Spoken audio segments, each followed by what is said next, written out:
Live. Everywhere. On netrootsradio.com.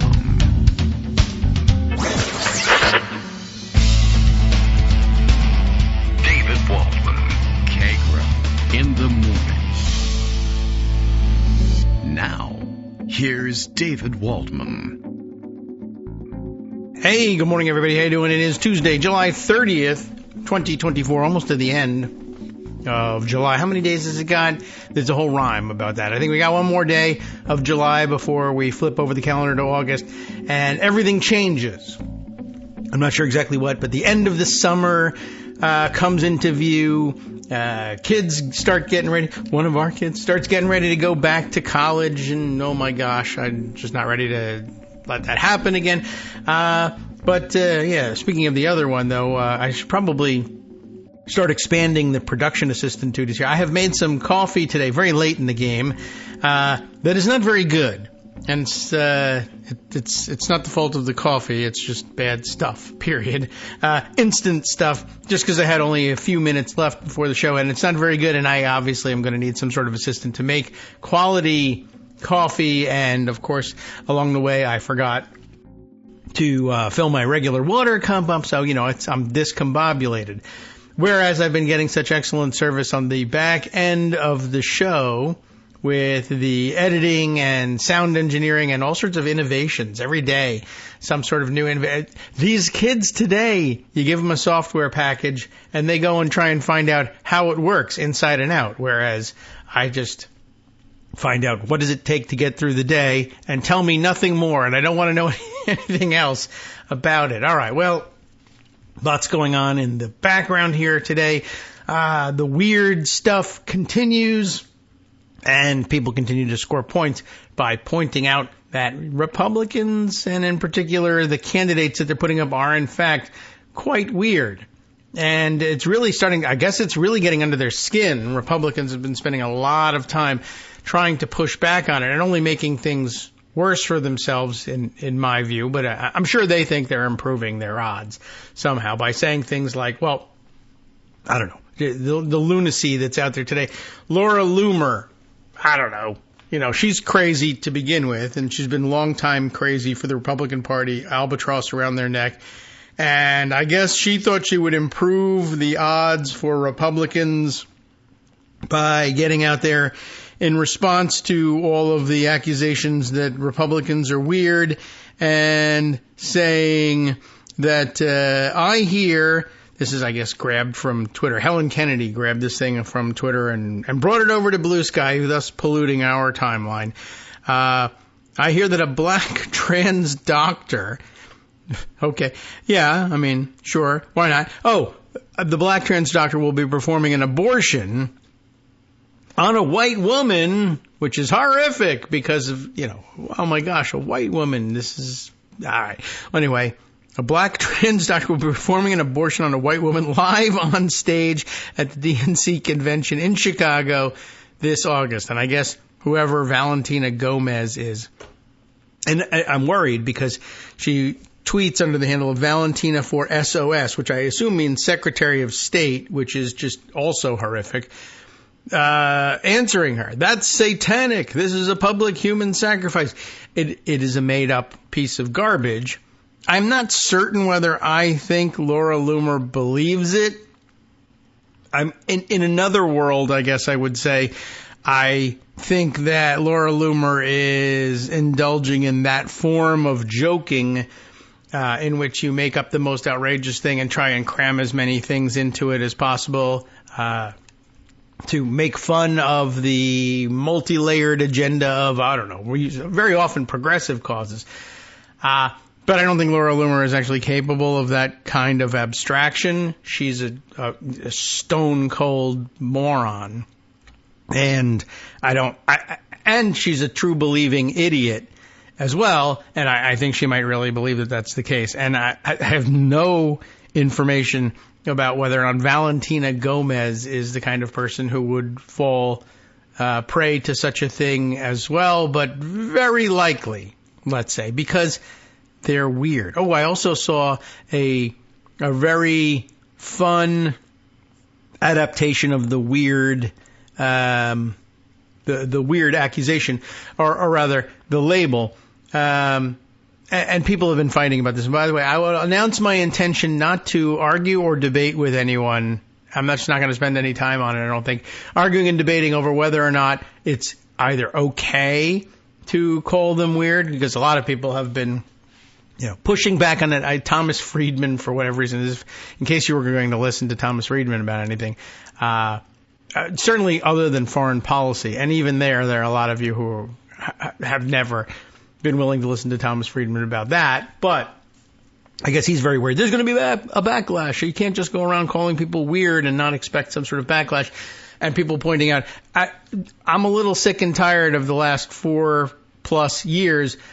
Everywhere you go to a school board meeting because somebody says they want to ban books, and you want to show up and be a local activist and say, no, we don't do that here in this community. I want to go and make sure that my school board members are voting the right way on this, and you show up and you're being called a pedophile and a Satanist and a vampire and all kinds of insanity, and that's weird. That's what we're talking about when you show up at a school board and you say that everybody who opposes you is a pedophile vampire. That's a weird thing to say. And I'm not particularly concerned about, oh my gosh, someone's going to say, I was mean in calling you weird. You've been calling me a vampire pedophile. That's worse.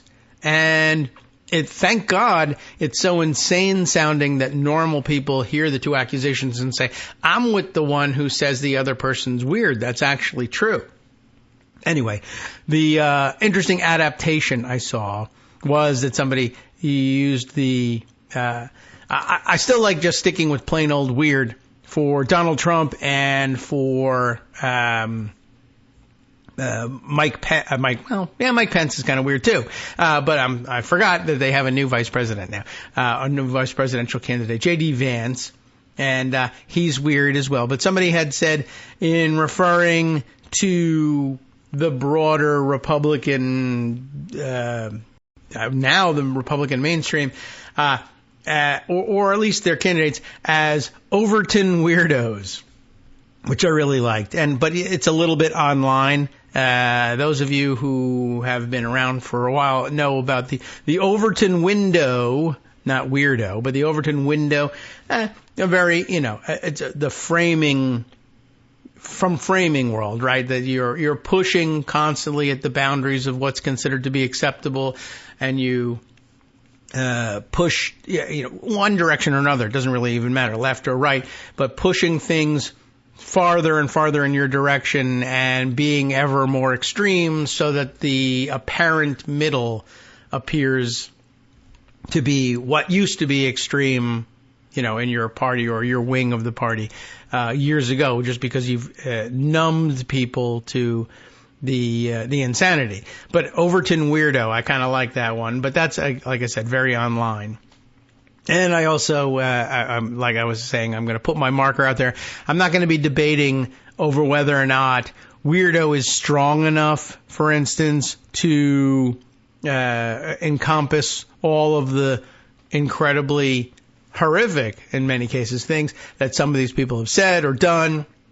To me, it's the square quadrilateral thing. It's true that not all quadrilaterals are squares, but all squares are quadrilaterals. Is it much, much more than weird that Donald Trump has a record of sexually assaulting almost every woman he comes across?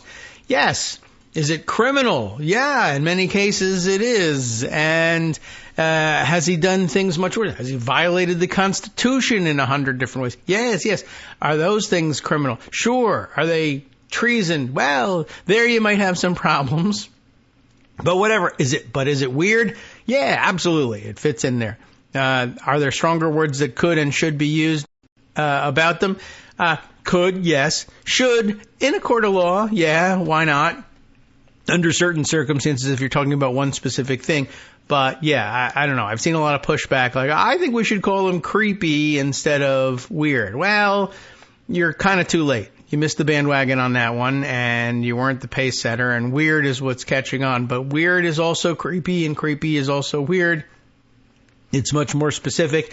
And what do you do when somebody says, well, I believe I can do anything I want under the Constitution? I have a second, what did he say? I have an Article 2. I have an Article 2, and that says that I can do whatever I want. Is that creepy? Some people would consider it creepy, yeah. But is it weird? Yes, you bet. Is it creepy? No, not really. You could shoehorn it into creepy if you really wanted to, but don't try to. It's not worth your time or mine, and I certainly don't want to get in a fight with people about things like that. So, weird leaves us lots of latitude for all sorts of fun things. The memes are not stopping. Here's one. As a matter of fact, my mom reminds me of this one. This is one of many similar ones. This is the QAnon shaman guy with his wacko face paint and Water Buffalo Lodge hat screaming. And the meme, says, don't call us weird, whatever. Yeah, sure. Stop calling us weird. What is it? Yeah, stop calling us weird. Okay. I get it. But in the meantime, people are having fun with things like, I don't know whether this is a real sign. I think not. It looks to me like it's altered. But the insult of the sign appears to have been unaltered. I think they just changed the name on it. And I don't know. This seems like this might be from years ago. Oh, yeah. It looks to me like the rest of the picture might be from professional wrestling arena. So they must have erased the original person's name and put in J.D. Vance. And it's probably well known among wrestling fans. This one says, J.D. Vance eats corn the long way. Which, I don't even know what that means. But, I guess it's vaguely homophobic in a weird way. But it's corn. So stop worrying about it. Anyway, and that was offered up on Blue Sky in response to, I guess now people are messing with the AP's fact check article, the one that was rescinded before, and I don't know if it's made its way back into their pages or not, but with that headline of, no, J.D. Vance did not have sex with a couch, but now people are changing into everything else. And so this one says, no, J.D. Vance doesn't eat his hot dogs from the side. Just like anything weird that you can come up with. And then in response, people are like, no. Well, that's because, here we go. One of our Twitter pals here, Chris Daubertin, has said, no, that's because he eats them like corn on the cob. Another weird way of doing it. And then someone else saying, no, like a popsicle. I don't know what to tell you, but everybody's having a good time making fun of J.D. Vance, and it's well deserved. So that I'm just glad to see it continuing. I think it's really scoring points. And people are having fun at the outset of this campaign, and that's a huge boon for Democrats. Let's say yesterday was the follow-up to the initial organizing Zoom call, I guess. Did they use Zoom for it?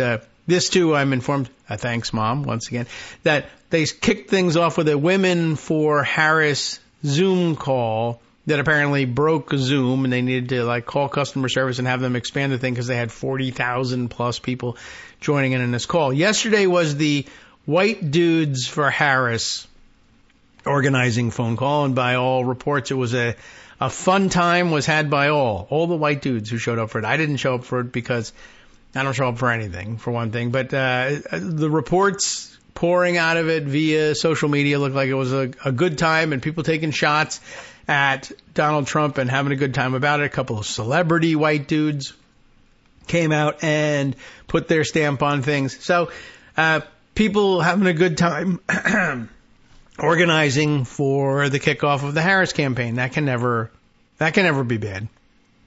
All right.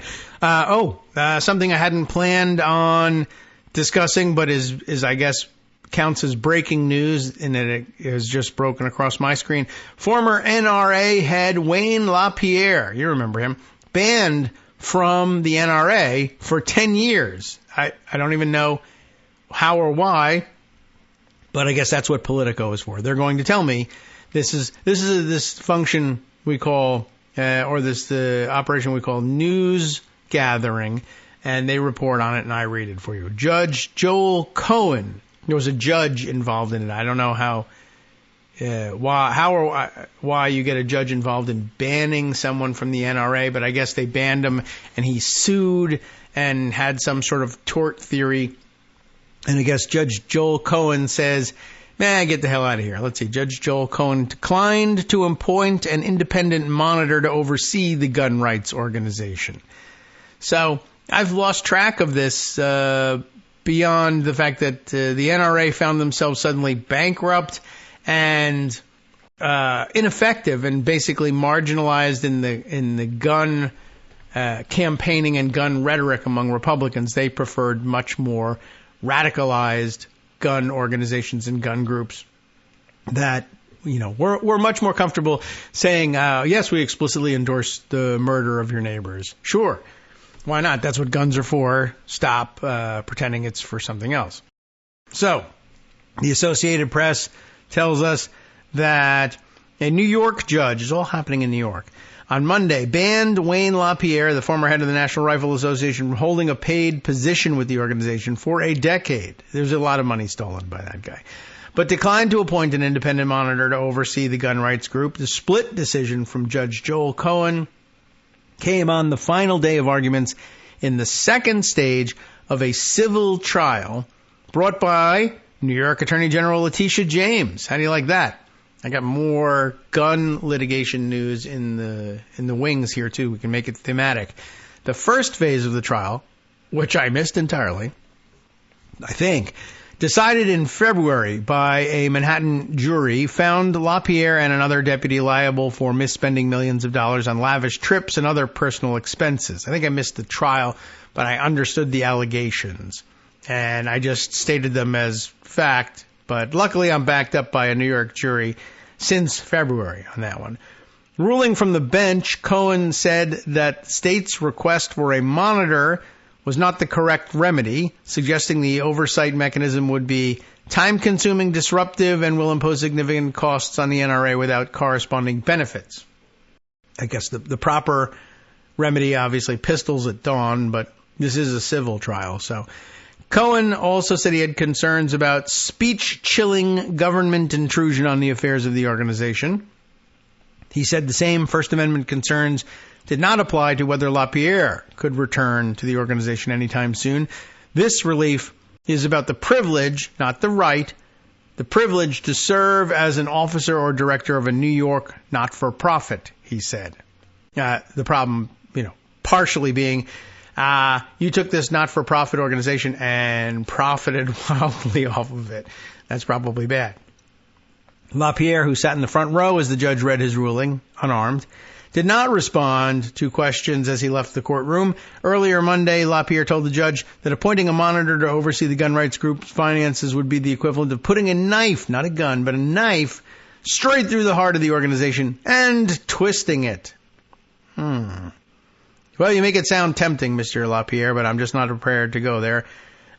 He described the appointment of a monitor as an existential threat to the group. Everything's an existential threat to the NRA, because it would send a message to prospective members and donors that the NRA was being surveilled by this attorney general in New York.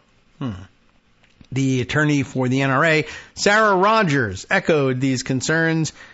She obviously also weird. She said the group had implemented new controls since the jury's verdict, including bringing on fresh board members and a new compliance team, but Assistant Attorney General Monica Connell dismissed those efforts as lackluster, arguing the old guard leadership effectively still controls the organization. So, okay, this is about, well, these guys were caught red-handed stealing the money. They shouldn't be left in charge of the organization. Probably a good argument. But also a good argument, I think, from the judge to say, basically this is a Willy Wonka ruling. No, stop, don't, come back, and stop bankrupting your organization. No, I won't impose a monitor. You think it's tyranny. I think it's just, it would probably keep you around longer, so why would I do that? Good, I don't know, maybe a good ruling. Let's see. The judge also said the NRA's reaction to the February verdict had been decidedly mixed and accused the group's leaders of displaying a stunning lack of accountability of their own culpability in the years-long mismanagement. So let them do it again, as far as I'm concerned. I'm going to skip down a little bit here. The jury ordered LaPierre to repay almost $4.4 million to the organization, while the NRA's retired finance chief, Wilson Woody Phillips, was ordered to pay back $2 million. The second phase of the proceeding was this bench trial. You heard that the judge ruled from the bench. There's no jury in this second phase. And let's see. This was just the decision of whether or not he could be banned for 10 years. So, great. That's really about all I want to extract from this article. But I mentioned to you that there was another gun-themed publication today. So why don't we make it a theme? Aside from Republicans are weird, ProPublica has this piece under the title, Federal Law Thwarted Chicago's Attempt, another big city here in the U.S., thwarted Chicago's attempt to sue gun makers. But now it has a new strategy. Not federal law, but Chicago has the new strategy, taking advantage of a new state law. Chicago's lawsuit, a new one, accuses Glock, the gun manufacturer, Glock, of manufacturing pistols with designs that allow modification and failing to make changes that would protect the public. There's a lot of things I would say are wrong with Glock's design, including, I don't know the mechanics that require this, allegedly, and whether there's any way around it. Thinking offhand about how the gun mechanism works, I'm not certain that if you put your mind to it, you could work it out. But one of the things about these semi-automatic pistols is in order to clean it, which is apparently a favorite activity among gun owners, so much so that they don't mind shooting themselves in the leg, face, head, hand, every so often when they're cleaning them. But one of the problems with doing this is that you have to break the gun down, open it up and take it apart, clean all the pieces. And in order to do that, in order to break the gun at first, right, so that you can get all the moving pieces out, you have to, in order to get the mechanism out of the way so that you can open up the gun and break it into pieces, actually, is you have to pull the trigger, which isn't supposed to be a problem if the gun is empty, right? And it's just that people keep making this mistake. And I don't know what it's going to take to get these people who say they love their guns and everything about them to realize that, just taking the magazine out doesn't guarantee that there isn't a round in the chamber. And then when you pull the trigger to break the gun apart, then you end up shooting yourself in the leg and the hand. And it happens quite a lot. And I'm just sort of wondering, isn't there a way that you might be able to get the mechanism out of the way with a slide of some sort, or a button, or a release, spring-loaded something or other that doesn't actually require pulling the trigger? I mean, it seems like a bad design. The gun should be designed so that the trigger is never pulled. There's no reason for you to pull the trigger unless you're actually shooting something. That might be helpful. But this is a different issue. And who's written this piece here? Vernal Coleman. Vernal, that's an unusual name, but okay. Welcome. Can I call you Vern? You'll never know. Anyway, here's the story. Some call it an auto-sear. I've not run into that one. Auto-sear. S-E-A-R, like you're searing a steak or searing your leg with a bullet now that you're trying to clean the gun. An auto-sear. Less formally, I guess that's the formal name for it, it's also referred to as a switch or a button.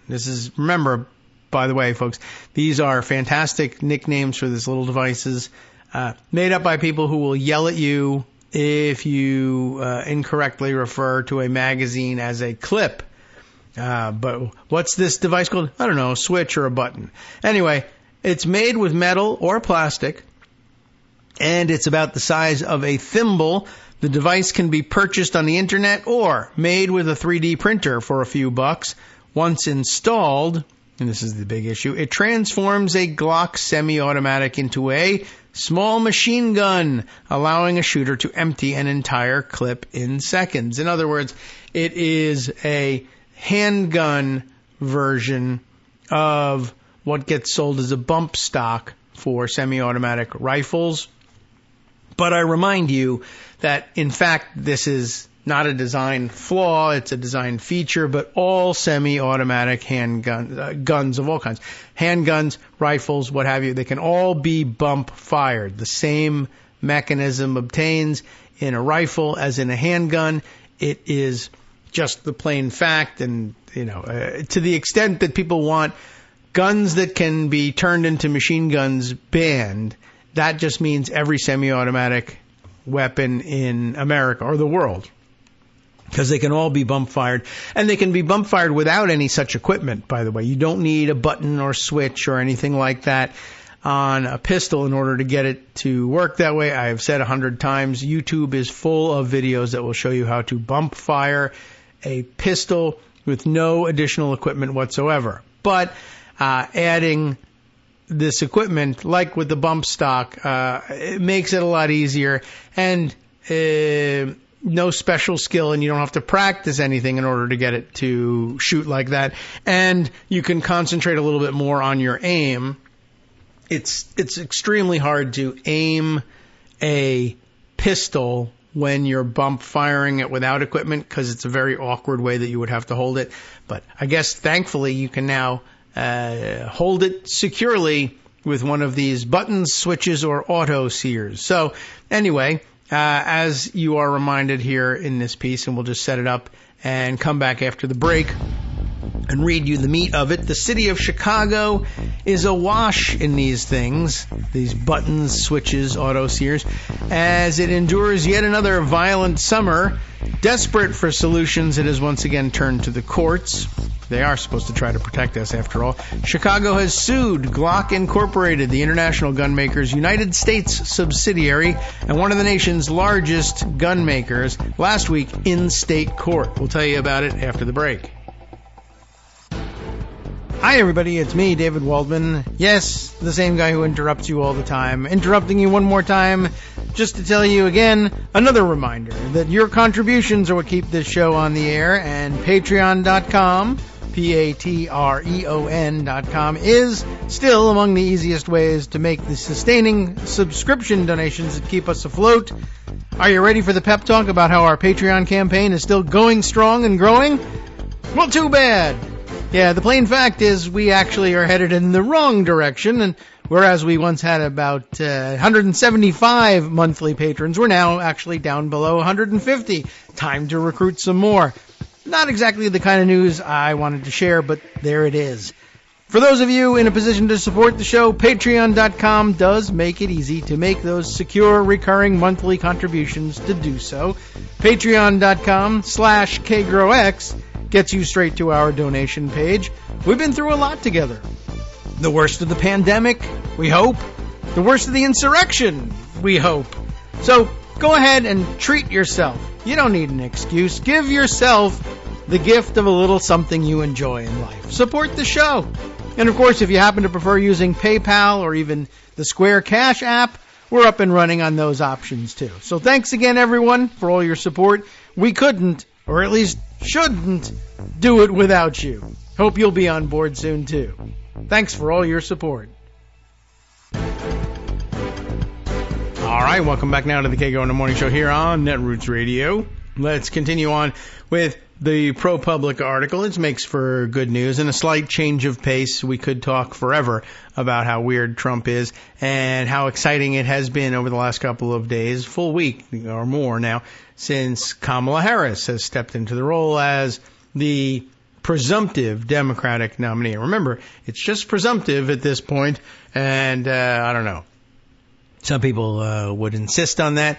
It doesn't look like it's going to change, but the weird Republicans are trying to invent some theory by which this is somehow illegitimate, and you can't replace Joe Biden on the ticket just like that, except Joe Biden hasn't been put on the ticket yet, so it's really actually quite easy as a formal matter. But okay, who cares? They're weird, and that's that. But I don't know. I wanted to make some other comment about those of you who are tuning in for that sort of content. But other important things are happening in America, including this new Chicago lawsuit against Glock Incorporated. So where were we with this? They filed suit against the international gun maker's United States subsidiary. I think Glock is possibly, I don't know, what are they, Austrian, German? I don't know what it is. We could look it up, but I know that there's a couple of them, like that other one. The other big manufacturer, Sig Sauer, I think is Austrian. Does it matter to anybody? They have a United States subsidiary. That's who's getting sued. There we are. If I had just read on, always trust ProPublica to have the facts in there somewhere. So they filed the suit, and yes, the suit also names 2 Chicago area retailers as well as Glock's Austria-based parent company, which attorneys for the city say is integral to the company's business decisions in the U.S. I think that would make some sense. Concurrently, the city dismissed a similar suit that it had filed in federal court in March against Glock's U.S. operator. Glock had rejected the city's legal claims in that earlier suit, claiming that federal law protects it from the criminal actions of third parties. City police in the last 2 years have discovered nearly 1,200 Glock pistols equipped specifically with these auto-sear devices, all associated with a range of crimes, including homicides, according to city officials. One such killing occurred in a brazen daylight shootout along a residential street in 2021. Devlin Addison, 32, was one of 3 people shot as he and several others exchanged gunfire with a group huddled inside a home in the Austin neighborhood on Chicago's west side. Addison was hit several times and later died. Police investigators recovered 2 modified Glock pistols at the scene, court records show. Police recovered 70 shell casings, 70, wow, at the scene, and a Glock with the switch from beneath Addison's body. So, who knows what we're supposed to make of that, but I guess this is a live by the switch, die by the switch kind of situation, possibly. Chicago's suit reflects not just concern over a stubborn public safety issue, but also a shift in legal efforts against the gun industry. Cities, shooting survivors, and the families of shooting victims are taking on the gun industry in new ways. The claims in these newer lawsuits show plaintiffs are not trying to take on the whole industry, but instead are trying to find the right pathway within the law, said Andrew Willinger, executive director of the Duke Center for Firearms Law.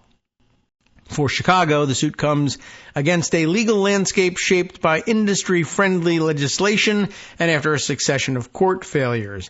Around 25 years ago, Chicago, New Orleans, I know there's too many letters in my pronunciation of the city name, Gary, Indiana, oh boy, and several other cities separately sued gun makers, you can't just say that once, claiming the industry's policies led to proliferation of illegally purchased guns endangering residents. Okay. Seems like a straightforward claim, but the industry fought back, and in 2005, amid intense lobbying by Second Amendment and gun industry advocates, including formerly the NRA, now stole itself into oblivion, Congress passed the Federal Protection of Lawful Commerce in Arms Act to reduce the legal threat. Instead of letting, the law work, let's change the rules so that guns always come out on top. Good idea.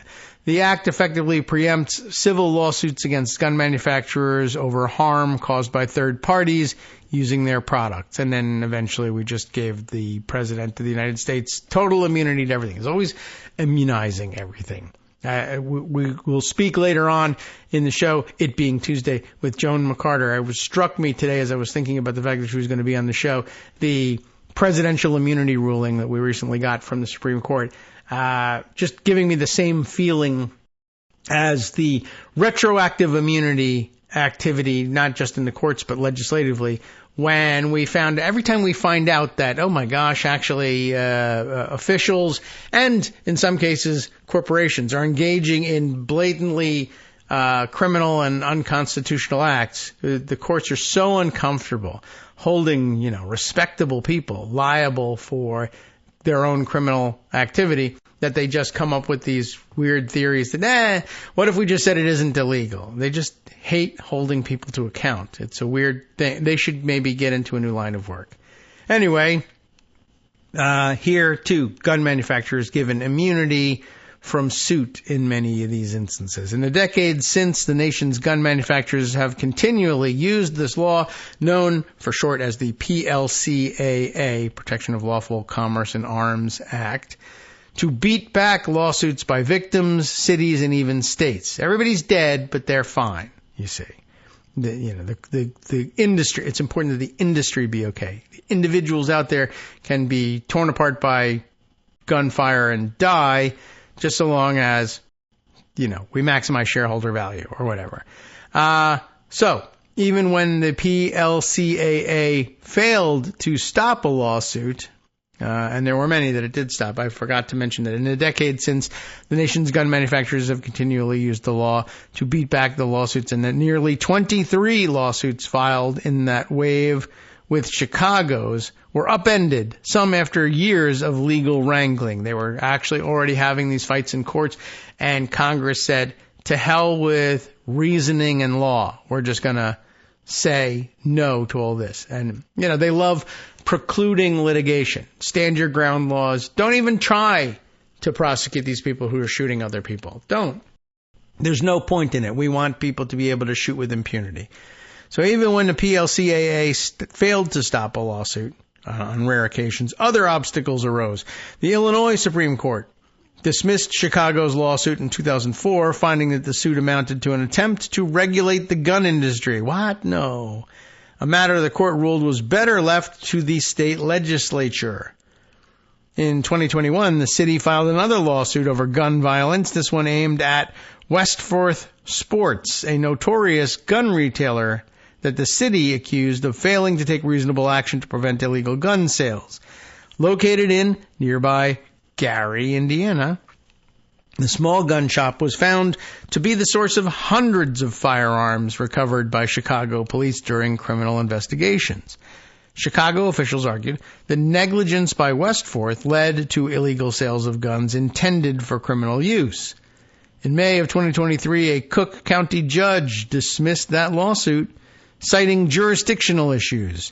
The city has appealed the decision. Westforth has since closed for business. That's good news. Westforth's longtime owner, I'm sure that was not good news for them, but has not responded to ProPublica's request for comment. In a deposition for the case, he said that he adhered to the letter of the law and worked hard to prevent illegal sales and keep guns out of the wrong hands.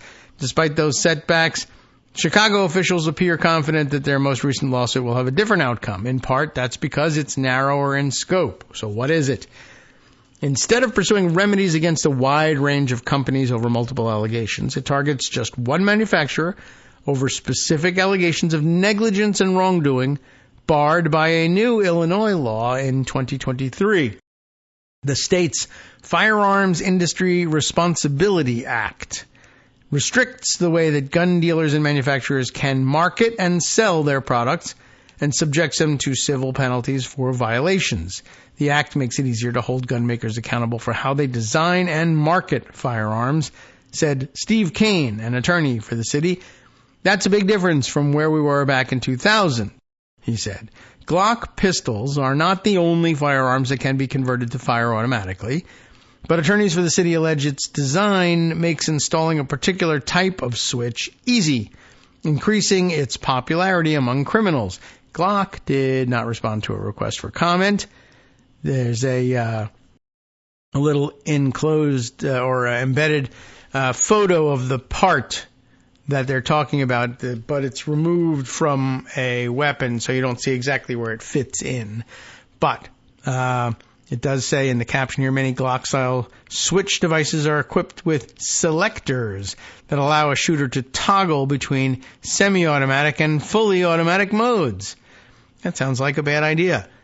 The city's suit comes as Chicago Mayor Brandon Johnson faces scrutiny of his administration's efforts to tamp down on local gun violence. 19 people were shot and killed in Chicago over the recent 4th of July holiday weekend. Johnson's plan calls for providing funding for violence prevention and intervention programs across troubled areas of the city. That's kind of what you're reduced to since you're legislatively precluded from doing anything about the guns. Bradley Johnson, not Brandon Johnson, but Bradley Johnson, Chief Community Officer for BUILD, a Chicago civic group and partner in the city's anti-violence efforts, said the reducing gun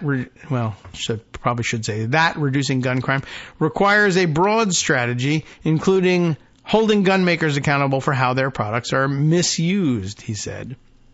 Hopefully the lawsuit will set a precedent for how we can start looking at their role in all of this. Andrew Kraut, Executive Director of the Second Amendment Foundation. Can you guess what position he might be taking on this one? Which, by the way, supports gun owners' rights. Sort of. Said PLCAA remains a formidable law that will continue to protect the industry from unreasonable challenges. Yet he acknowledged that victories in several recent high-profile lawsuits have tested its strength. That's because strategies for navigating PLCAA have evolved since the law was established 20 years ago, as plaintiffs pursue legal arguments its backers hadn't anticipated, Kraut said. While it provides broad immunity, PLCAA is not absolute. A lawsuit brought against the industry can proceed if it meets one of 6 narrow exceptions built into the law. Among them, suits initiated by the United States Attorney General, suits alleging an injury due to a defect in design, and suits alleging that a gunmaker knowingly broke state or federal law in selling or marketing its firearms. Lawsuits based on those exceptions have resulted in millions of dollars in damages paid to victims of gun violence, including the settlement for families of the victim of the 2012 shooting at Sandy Hook Elementary School in Newtown, Connecticut, that left 20 students and 6 educators dead. You all know about that one. Attorneys for the families argued Remington's ads for its Bushmaster rifle, which was used in the killings, broke a Connecticut consumer protection law. That is some, look at the lengths to which you have to go to just say, look, these things are damn dangerous and they just can't be put in everyone's hands. Instead, we have to worry about the messaging of the advertising. That's what they leave open to them. Attorneys for the families argued that Remington's ads broke this law. The company had run ads for the rifle invoking combat and hypermasculinity on websites and in magazines that appealed to troubled young men, some with slogans like, "Consider your man card reissued." That's their famous one. And by the way, why that isn't gender-affirming therapy, I'll never know. The ads, plaintiffs argued, violated the Connecticut Unfair Trade Practices Act, which bars unethical marketing that encourages illegal activities. Remington's attorneys moved to dismiss the lawsuit, arguing it did not align with exceptions set by federal law. The case wound through the Connecticut judicial system before landing at the state's highest court. A panel of justices decided with the plaintiffs, allowing the suit to move forward on the grounds that it met the exceptions to the PLCAA and paving the way for a 2022 settlement that saw the company pay the families $73 million. More recently, survivors of a 2022 mass shooting in Highland Park outside Chicago, because there's one every day, have filed against Smith & Wesson, claiming that the company misclassified the AR-15 style rifle used in that attack. They argued that the rifle qualifies as a machine gun, and that by selling and advertising it as a semi-automatic firearm, Smith & Wesson violated the federal law that heavily restricts sales of automatic firearms. Attorneys for the company have countered, claiming the rifle's classification is a question for the Bureau of Alcohol, Tobacco, Firearms, and Explosives, not the courts. The case is ongoing. And, of course, if ATF says, yeah, it's a machine gun, they'll say, oh, not like that. We meant a different bureau has to rule on this one. Municipalities, too, have continued pursuing lawsuits against the industry, though with limited success. Gary's suit, that is Gary, Indiana, not Gary Shandling. The last surviving legal action from the wave of municipal suits filed more than 2 decades ago is itself in jeopardy. In March, Indiana lawmakers passed a bill retroactively, barring anyone other than the state attorney general from filing suit against the industry. Why should that stop them? Retroactive? Get out of here. Shepherded by the state legislature's Republican majority, because they're weird, the bill was intended to upend the suit. Never mind the whole ex post facto thing. That's only for criminal. Anyway, lawmakers for gun manufacturers and gun shops named in the suit immediately sought to have it dismissed following the passage of a new law. The new law, my goodness. An Indiana Superior Court judge could decide that motion next month. Republicans legislating their way out of trouble all the time. Just make that illegal thing legal, and we'll all go on our merry way. The suit alleged gun makers were willfully ignoring signs of illegal gun sales. It survived in part because of evidence uncovered by police showing sloppy vetting of customers by area gun shops. I can't believe the cops discovered anything, ever. Using a strategy similar to Gary's, the city of Philadelphia sued 3 area gun retailers last year, claiming they created a public nuisance by ignoring reasonable safeguards against illegal sales. The retailers responded with a variety of defenses, claiming that the city had not connected the sales to crimes and calling allegations that the shops are responsible for crimes committed using the guns baseless. The lawsuit is awaiting trial. We'll see whether it's baseless or not. And this year, the city of Baltimore targeted a critical legal shield for the gun industry. The city filed suit against ATF, claiming it too narrowly interprets a federal law that restricts disclosure of where the guns recovered in police investigations were initially purchased. ATF has argued that it has acted within the law. The city is seeking the data to better understand how illegal gun sales take place and the role played by licensed sellers. As the legal battles over the scope of PLCAA have unfolded, state legislatures have also weighed in on the law's scope. Since Congress approved the law, 32 states have passed laws further immunizing the gun industry from lawsuits in state courts, some by placing strict limitations on who can sue gun makers.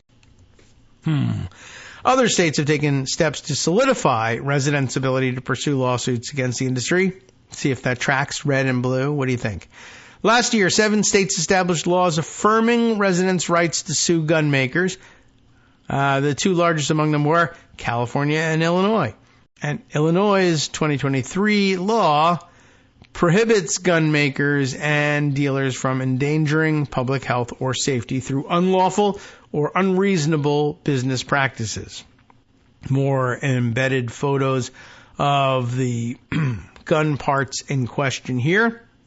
Now, towards the conclusion here, alleging just such violations, Chicago's expanded lawsuit names 2 suburban gun dealers, the retailers Midwest Sporting Goods in Lyons, maybe Lyons, and Eagle Sports Range in Oak Forest, of allegedly misrepresent the Glock pistols by marketing them as safe products, despite awareness that they can be easily converted into unsafe and illegal automatic guns, the city claims.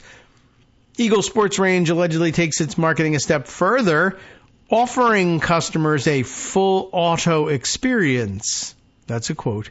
With demonstrations of Glock pistols modified into machine guns. According to the suit, Eagle Sports Range customers can thus demo a modified Glock at the store's range, purchase a semi-automatic Glock from the store's inventory, and then easily and illegally modify their new Glock pistol at home with an auto sear purchased off the internet, the suit states. Both retailers are significant suppliers of guns recovered in Chicago as part of criminal investigations. According to attorneys for the city, they could not specify how many recovered modified Glocks were traced to the retailers. The owners of the retailers could not be reached for comment. Well, damn interesting development, and good quick reminder of just how easy it is. The problem, semi-automatic weapons, they are automatic weapons. They're just built to run a little slower, but the differences between the construction of fully automatic and semi-automatic are minor and easily modified, and they'll show you how to do it on the internet or even sell you the parts. And at the store, they'll tell you, we're not allowed to sell it to you with the part on it. But if you want to fire it as a machine gun, you can buy the part here, and here I'll give you the internet address for finding the thing. I'll tell you the name of the company. Just go buy it. plug it in like this. They're basically giving you instructions for how to circumvent the legal restrictions on automatic weapons. Not great, to say the least. Okay. Other stories of interest, and there are likely very many of them. I just don't know what any of them are. I'm so confused. I'm overwhelmed by the news these days. Let me give you this one, because as recently as yesterday when we were talking to Greg about what it will now be the new Veep stakes in the Democratic Party now that Kamala Harris has jumped up to take the mantle, she's going to need a vice presidential candidate, and lots of names being touted. And top of the list still are, let's see, Tim Walz, right? What is he, Wisconsin? I can't even remember anymore. But trying to keep them all straight. And he emails me all the time, so you'd think I'd have it correct. Is he from Minnesota or Wisconsin? Minnesota. Okay. Minnesota Governor Tim Walz. Who's the governor of Wisconsin now? I mean, I used to be the guy who liked bologna sandwiches so much, and now I can't remember who it is anymore. But I'm sure as soon as it pops up, I'll say, oh, yeah, right, geez, I can't believe it. Tony Evers, there we go. I knew there was a Democrat in charge there, too. But anyway, Tim Walz of Minnesota, very much in the discussion. And who the hell else are they talking about all the time? Well, I don't remember anymore because, oh yes, right, Mark Kelly, senator from Arizona. And the other top name discussed as recently as yesterday, Roy Cooper, Democratic governor of North Carolina. Greg was mentioning him yesterday, saying that he was nearing the top of the list. But apparently Governor Cooper has essentially dropped out of consideration. And well, let me tell you why. I have something from our local news radio, WTOP, but I guess it's an Associated Press article. Makes sense, not the local news. I mean, it's Washington, D.C. When I say local news, I mean, that's kind of national news, but they're not going to dispatch a reporter unnecessarily to North Carolina. Let AP do the reporting. North Carolina Governor Cooper has opted out of the Harris VP vetting, in part over worry about his Gop lieutenant governor, according to AP's sources here. And once you remember, oh yeah, right, the lieutenant governor of North Carolina, and obviously not elected on a ticket with the governor in the state of North Carolina, elected separately. Isn't he that crazy lunatic Republican guy? What the hell was his name again? And it doesn't matter. You'll just say, oh yeah. We'll be reminded of what his name is. Mark Robinson is his name, and he's the lunatic who was just saying some folks just need killing, it's true, et cetera, et cetera. Well, among many insane things that he's said. So what's the worry? Well, North Carolina Governor Roy Cooper opted not to be a candidate in Vice President Kamala Harris's running mate search, in part due to concerns that his Republican lieutenant governor would try to assume control if he left the state to campaign as part of the Democratic ticket, according to 3 people familiar with the matter, and everybody with memories of the same thing happening in Idaho, right? When it was a Republican governor, but an even crazier lieutenant governor who attempted to issue executive orders when he left town for 4 days to go to, Republican National Governors Association meetings and the like. Across the border to go to the nearest Walmart, and this lunatic tried to take over the state while I was gone. It's very interesting, and it's because later on in the article, which I scanned earlier, they say, well, experts don't necessarily think that they would really try to. Were you asleep when this was happening before? Between Republicans? Are you crazy? But what another notch in the weird belt here, right? Only weirdos think that the governor's absence from the state for a couple of days for a convention or even for campaigning means, oh yeah, actually this idiot that we all said, well, we'll give you this stupid spot, lieutenant governor, where you can just be a fire breather and get out of, leave us alone for a while. Here's an office. Here's some money. Shush. It doesn't mean you get to take over the state every time the governor falls asleep, right? No, it doesn't work that way. Cooper confirmed in a statement on Monday night that he would not be a candidate to be Harris's vice president, saying he was honored to be considered, but this just wasn't the right time for North Carolina and for me to potentially be on the national ticket.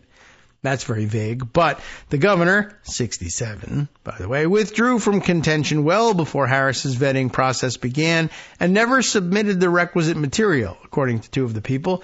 All three spoke on condition of anonymity to discuss the sensitive search process, and I suppose it could be some other reasoning as well, or on top of, or rather than these concerns, but these are some scary concerns.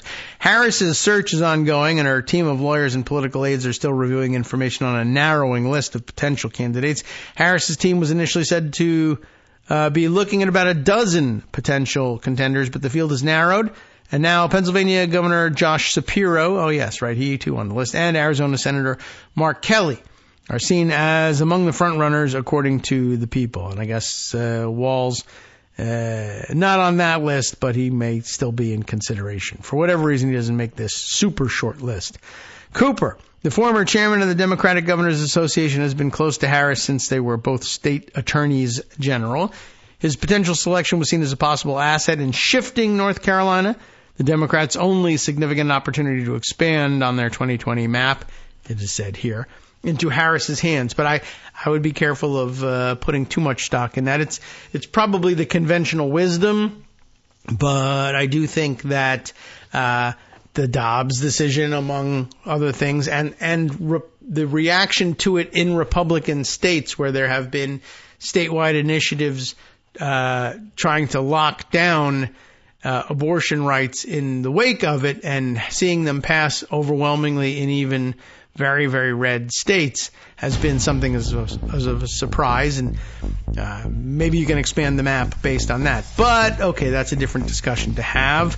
Under the state constitution, we are reminded, North Carolina Lieutenant Governor Mark Robinson, who is the GOP's nominee to replace the term-limited Cooper, oh dear, becomes acting governor and can assume the Democrats' powers when he travels out of state. So there is such a provision, but something experts believe, well, he won't really try to do that. Of course he will. All right, welcome back now to the Kagro in the Morning Show here on Netroots Radio. My goodness. All right, let me continue on with this AP article about the Roy Cooper situation. As they point out, under North Carolina law, when Cooper leaves the state, Lieutenant Governor, who happens to be the totally insane Mark Robinson, is legally empowered in some capacity to assume the governor's powers when the actual governor is out of state. Now, Cooper, according to two of the people, they spoke to three, has expressed concern about what Robinson might do if he were to leave the state extensively for campaign travel. So it's going to be more than a couple of days. If you're the vice presidential candidate, you're going to be away for a lot. Right? Cooper's legal team, as well as some outside experts, do not believe Robinson would actually assume the powers that accompany being governor, such as issuing executive orders. I do. They don't. But the governor was concerned enough, one of the people familiar with the matter said, that Robinson would try to take some action that could prompt litigation and spur distractions in North Carolina, which is one of the most critical something, blah, blah, blah, but F you trying to read this article. It's time for us to put up a new ad and jump back to the top of the article so that your reading experience is totally ruined. Thank you, WTOP News. And advertisers. I appreciate it. So what were we going to say? It could prompt litigation, spur distractions in North Carolina, which is one of the most critical, political states nationwide for both the presidency and in its gubernatorial race. Robinson, as they put it in AP, is an ardent social conservative who once called abortion child sacrifice. Now, in various church pulpits, this should not be happening in church pulpits because it's political, but it should also not be happening in church pulpits because it's disgusting and weird and accusing people in ways that bear false witness, etc. But to hell with all of that. In various church pulpits, Robinson has asserted men as the rightful leaders in church and society. He once mused that leaders of the original birth control movement in the United States were, quote, witches, all of them, unquote. He has discussed LGBTQ people with words like filth and maggots, because that's what you do in church. In the weeks before President Joe Biden withdrew from the race, Cooper appeared with Harris at campaign events in Greensboro and Fayetteville. He had deflected questions about the vetting process. I trust her to make the right decision, he told reporters in North Carolina recently. Cooper, who leaves his job as governor in January, had already been widely regarded as a potential cabinet member in a future Democratic administration because of his party loyalty and his ability to achieve policy victories on health care and energy in a state with a GOP-dominated legislature bent on weakening him. So, that's not nothing. That's pretty good. North Carolina has consistently voted for the Republican ticket in presidential races for more than 4 decades, with the exception of supporting Democrats Barack Obama and Joe Biden in 2008. So, maybe.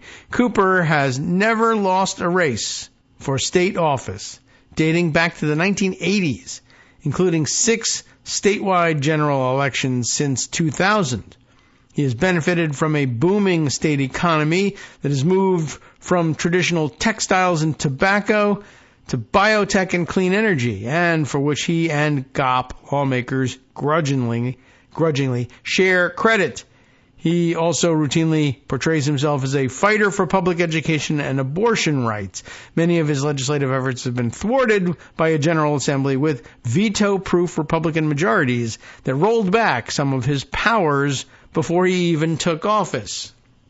Now, that too is something we've seen in state after state with Republican legislatures when they nonetheless elect a Democratic governor, i.e., how the pundits are always telling us, good old sensible Americans actually opt purposefully for split government in order to balance the powers between the parties. And, of course, the weirdos take that as a cue to steal more power so that you aren't balancing or dividing the powers, as the people who are very, I guess, the political scientists and pundits keep telling us it's very clear that people want this divided government. I don't know how clear it really is, but that's always their message. And it's odd that they don't then admonish Republicans for violating that decision. They just, golly, this is what happens. That happened yesterday. I make no value judgment about it, even though I make value judgments about it all the time. But here I would have to make a value judgment about it that would make a Republican angry, so I will not make it. Anyway, there I think is something interesting also in pointing out that they rolled back his powers as they did in other states. Wisconsin comes most prominently to mind. But it's happened in several states. But that they would recognize that it was the Republican instinct to roll back gubernatorial, love the word gubernatorial, roll back gubernatorial powers when someone from the other party holds that office. But a Republican lieutenant governor would never actually try to assume full gubernatorial power when the governor was out of state, because that would be crazy. Why would anybody who wasn't elected to that office just simply assume to themselves the powers of that office the way the legislature has already done in this state? It seems to me that you're kidding yourself if you don't think that any Republican would try to do this now, and two, that what's his name, Mark Robinson in particular, wouldn't attempt to do exactly that.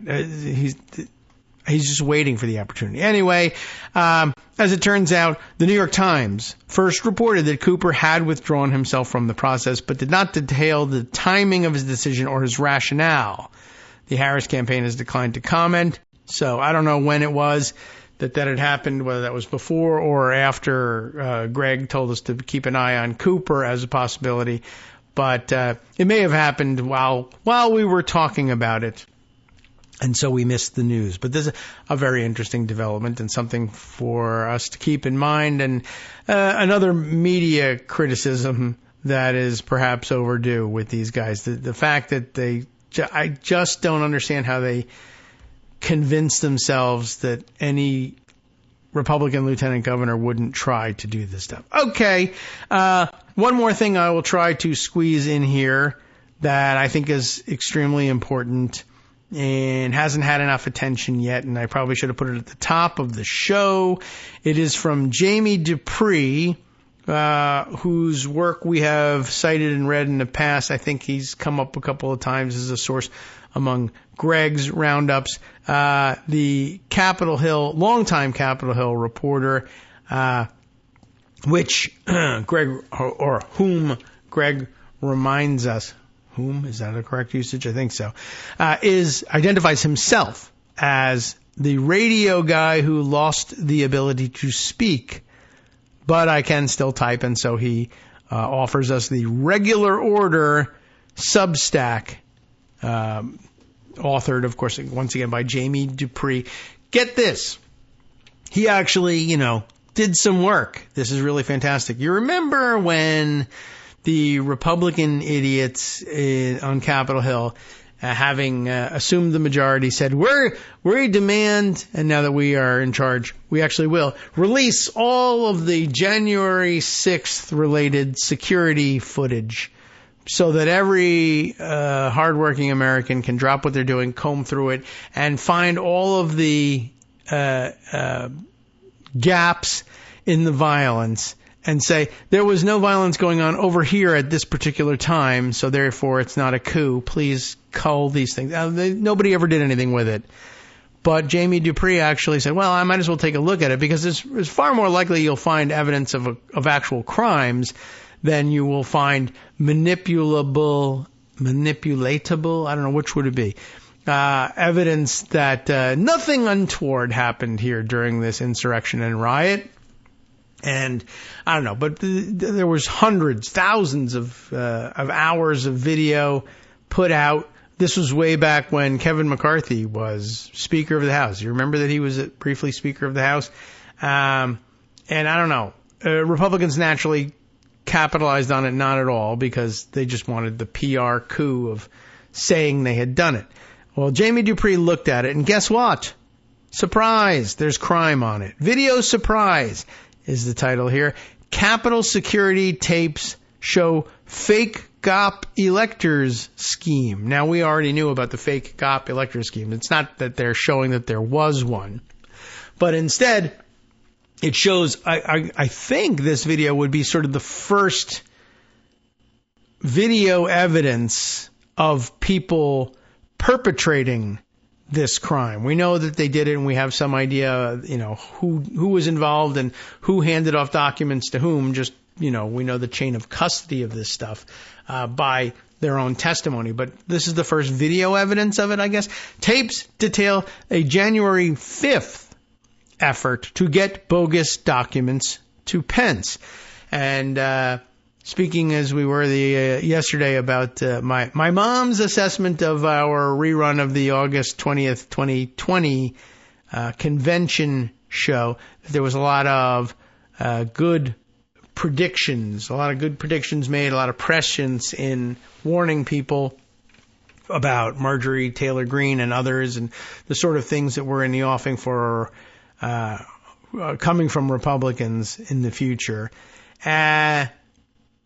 This, I think, was, largely discussed ahead of time. We knew that they would attempt to do such a thing because they were talking about it out in the open, which is kind of weird.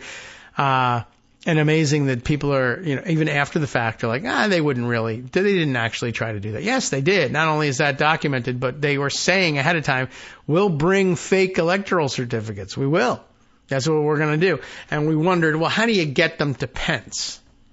It's not easy. The parliamentarian is unlikely to carry them in there and just say, well, I can't make a value judgment on these things. I'll just hand them all over to the vice president. They're going to give the vice president the real ones and nothing else. And I guess I assumed that was correct, and it was.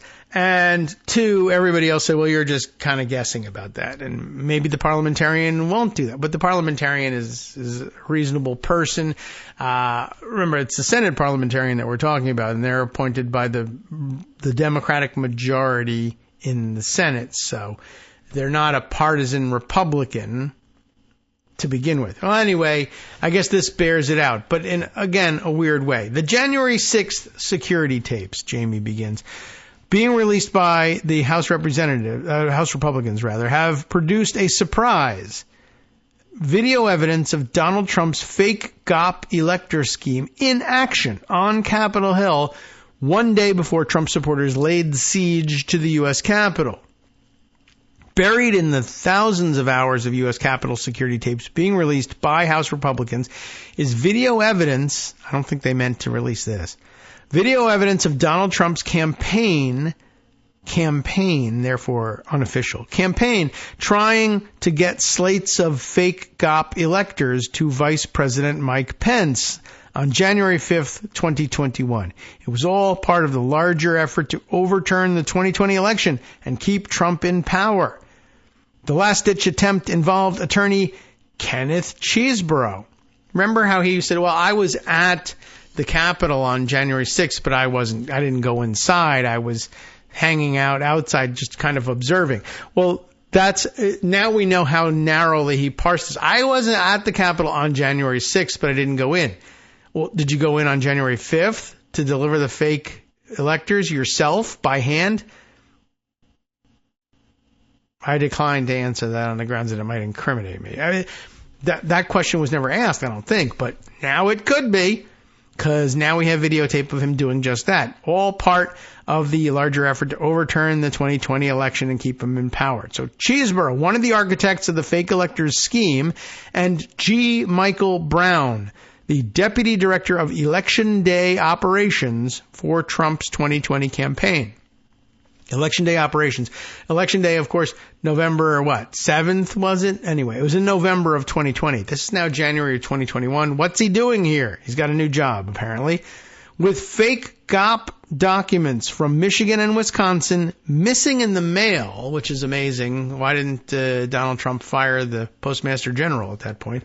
Missing in the mail. Brown flew to Washington, D.C. on January 5th with a backup copy of fake elector certificates from Michigan, which is not how you're supposed to be delivering those things, but whatever reasons. The same day, bogus elector documents from Wisconsin were carried on a plane by a part-time Gop aide, who gave them to Chesebro outside, where?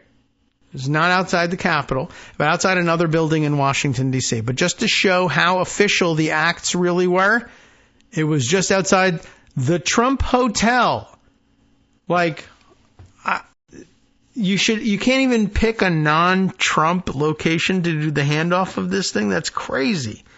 It's just going to make things worse for you. This is why you're weird, and everybody says you're weird, and why you can't escape the weirdness, but with more weirdness. Chesebro and Brown then walked to Capitol Hill to deliver the envelopes. I don't know why they made a walk of it, but they decided to do that. The U.S. Capitol Police security camera system, which stretches far and wide across Capitol Hill, it's not just inside the building or immediately outside, first picked up Chesebro and Brown walking towards the Capitol at 3:40 p.m. on January 5th. The cameras would track the duo for the next 25 minutes. It's not a short walk. Chesebro and Brown walked past the west front of the Capitol, where Trump supporters would violently attack police the next day. The two men crossed Independence Avenue and made their way to the Longworth House Office Building. Very familiar with Longworth, which is just across the street from the U.S. Capitol. Cheeseborough was carrying one set of fake Gop elector documents in a familiar manila oversized business envelope. The other set was in a white FedEx envelope. And FedEx not actually the enumerated method for delivery of these things, but what can you do? When you're cheating, you got to do what you got to do. So next up, the handoff. By 3:50 p.m., Cheeseborough and Brown had walked up Capitol Hill and stopped on the sidewalk outside the Longworth House Office Building. It's interesting that they stop and they meet outside. I don't know why they don't go in. Did they think they were being super spies? Or they just didn't want to go through security, or what? Anyway, in the photos included in Jamie's piece here, the photos below, he says, they are circled in orange, so you can tell which ones are which, right? Because they're going to be met by other operatives. It almost demands dramatic music. Anyway, here it comes. About a minute later, a pair of staffers in these photos circled in yellow came outside from the office of Representative Mike Kelly, the Republican from Pennsylvania. That's when the bogus Gop elector documents from Michigan and Wisconsin were handed over. So somebody made it their business to take this contraband from Cheeseborough and Brown.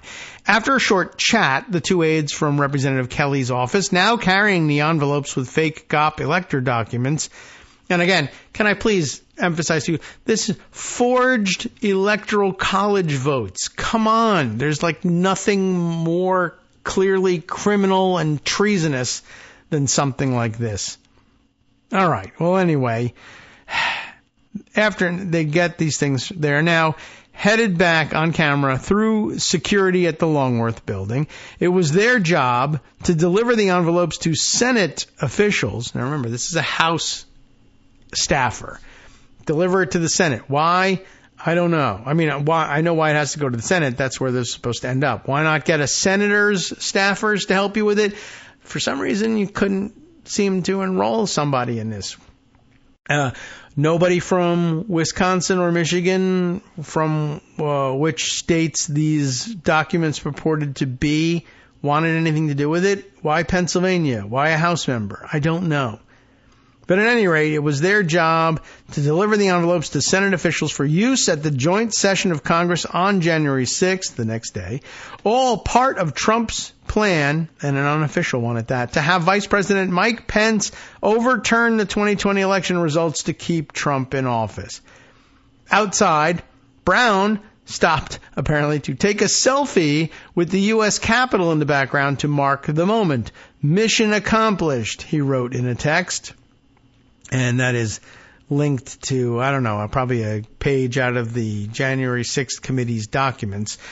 Cheeseborough and Brown thought their work was finished to get the documents to Pence. Of course, they didn't hand them to Pence, so their job wasn't finished.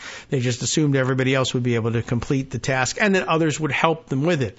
Like Kelly's aides would get to the parliamentarian, they'd give them to the parliamentarian, and the parliamentarian would say, I don't know, I guess I'll give them to Mike Pence. That was the whole plan. I mean, that's awfully dumb, and you'll see why.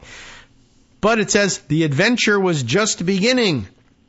Next section, special delivery.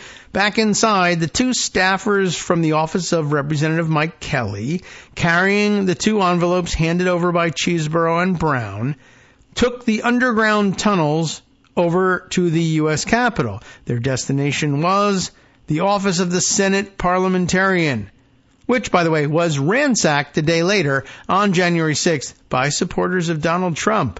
Isn't that something? Security video shows the aides dropping off the fake elector envelopes at 4:04 p.m.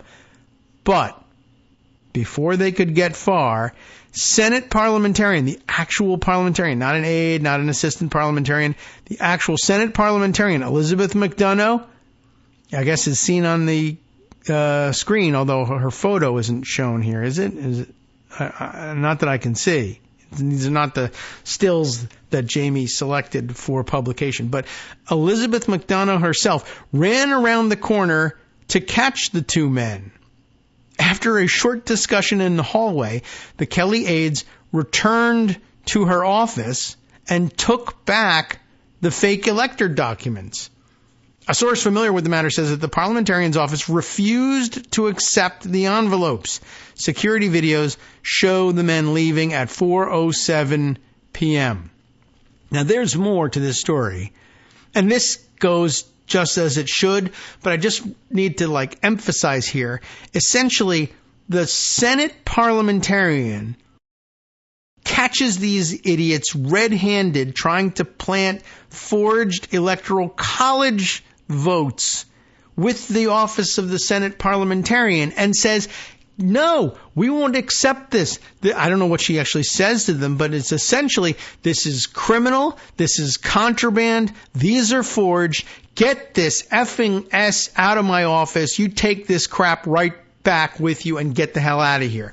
I don't know what McDonough does next, and I could certainly see living in a state of shock to some extent afterwards.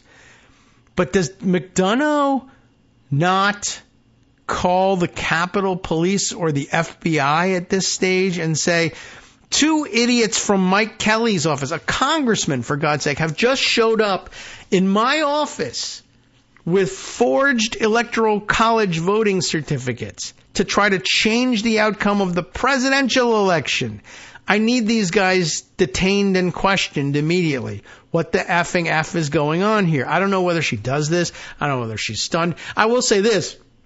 I'm not a big fan of the stupid idea of the citizen's arrest, but if there was ever a situation cut out for it, I mean, you might say, well, to stop a murderer, you want to have a citizen's arrest. Yes. But all true, but it's an awfully dangerous thing to do, to intervene in a violent situation. If there's ever a situation where a McDonough should have said, you wait right here. Don't you leave. First of all, I refuse to accept these documents, but you're going to take them out of here. You come back to my office and sit down. I'm going to give these back to you. But first, I'm going to photocopy these things, and I'm going to call the police, and we're going to document what went on here. Then they wouldn't return with them, I guess, if they had done that. But she should have done so surreptitiously. On the other hand, this is not her responsibility. And I guess on the third hand, I would say, I guess if I'm Senate parliamentarian and Republicans who identify themselves as being with a member of Congress come with these things to my office and audaciously hand them over to me, I might pause and say, I'm going to call the FBI, and then pause again and say, I mean, the FBI director, this is Trump's FBI director. Is the Trump FBI director in on this? Maybe I shouldn't call the FBI. I don't know who to call. Capitol Police? Where do I turn with this? But yeah, I mean, you would hope for more than, well, here, take these back, get out of here. But it is interesting that she basically says right off, within minutes, oh my God, get this stuff out of here. Are you crazy? I can't be seen with this. At a minimum, I'm not going to touch this stuff and get in trouble with it. You should. You get in trouble with it if you want to, but you should be arrested for delivering this to me. You can make your excuses to a judge, but you should be initially arrested for sending me this thing. Anyway, that's pretty amazing all by itself. Now, for the next 30 minutes, the two aides from Kelly's office are seen on various security cameras walking around the second floor of the Capitol, seemingly waiting for more instructions on what to do, and possibly looking to leave the envelopes at the vice president's ceremonial office just off the Senate floor. So what essentially happens here is, hey, the parliamentarian caught us, and, said, you get this out, get out of here with this. I'm not even touching this stuff. You get this crap out of here. And they basically said, we need to find some other official who will help us commit this crime. I wonder who it will be. Well, let's go to the vice president's office and try to drop it off there. Now, mind you, remember what we already know from the January 6th committee is that someone from the campaign has already contacted Pence's office and said, we want to give you these things. And they said, do not deliver those to us. No. like the Senate parliamentarian, Pence's office said, I don't want to even see these things. You stay away from me with that crap. Which, by the way, shows the incredible weakness of this plan, right? They just figure, well, we'll just make the documents and everyone will accept them because they're documents. But how do you even get them to the people who are supposed to make the decisions about this thing? Nobody wants them. It's not that easy to get them where they're supposed to go, and they're not supposed to go anywhere. Anyway, so back to the story. With the two Kelly aides unable to deliver the fake Gop elector certificates, Kelly's chief of staff, Matt Stroya, messaged Chris Hodgson, a top aide with Pence, "Hey, Chris, this is Matt Stroya. Could you please give me a call real quick when you have a minute?" He said in a message at 4:40 on January 5th. By that time, the Kelly staffers had started walking back to their office. And let's see what happens with this. They walk back to their office, still holding the two envelopes from Chesebro and Brown. The failure to deliver the fake elector packets would spur more efforts on January 6th, some involving Ron Johnson, senator of Wisconsin, to get those documents to Mike Pence. Why were the staffers for Mike Kelly a part of this effort? In text that from January 6th to a Wisconsin lawyer involved in the Trump effort, Chesebro said the Trump campaign aide Mike Roman was involved in this, but as it turns out, no. Hi, I'm Scott Anderson, the guy that writes the daily summary for this show, Kagro in the Morning. Thank you to everyone that supports this show. Many of you send donations through PayPal, Patreon, Square Cash, Radio Public, and so on. Some of you write your own essays and send them in, or read articles with your own commentary. We appreciate it. Now, some of you are listening to this and thinking, I'd like to help, but isn't there something I could do that wouldn't require money or effort? Why, yes, there is. You can just like us. On Daily Kos, they call it the recommend button. YouTube has a thumbs up. There are hearts and likes and love buttons. Tap our love button. Tap our love button every day. Share our shows and summaries on Facebook and Twitter, YouTube and iTunes, Stitcher and Amazon. Most of these places allow you to write a review, so a sentence or two would be great. Recommend us to social media, or tell your friends to listen to the show. You aren't just helping us, you're helping them find their new favorite thing to listen to. You could change the world. So thank you in advance from me and everybody else in the world. All right, welcome back, everybody, to the Kagro in the Morning Show here on Netroots Radio. Joan McCarter joins us, as usual, for Tuesdays, reminding me, so there was some news last week. You were off the air. I don't know if you noticed, but she's brought me up to speed on it. Apparently, Kamala Harris will be representing the Democratic Party on the ticket and, well, as we like to say in these elections, the next president of the United States of America. So... yeah.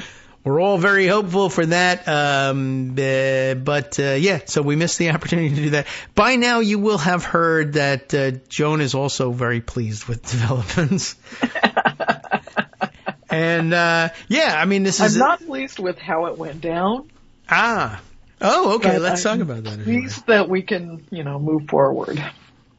I mean, well, what specifically do you mean that we didn't realize earlier in the process and have Kamala Harris run in the primaries, or just we wish this hadn't happened with Biden not doing well? It was how top-level Democrats forced it to happen. How all of the dirty laundry was out there. How every Democrat had to run to some reporter on the Hill and have a therapy session about them, about how angstful they were. That I could have lived without.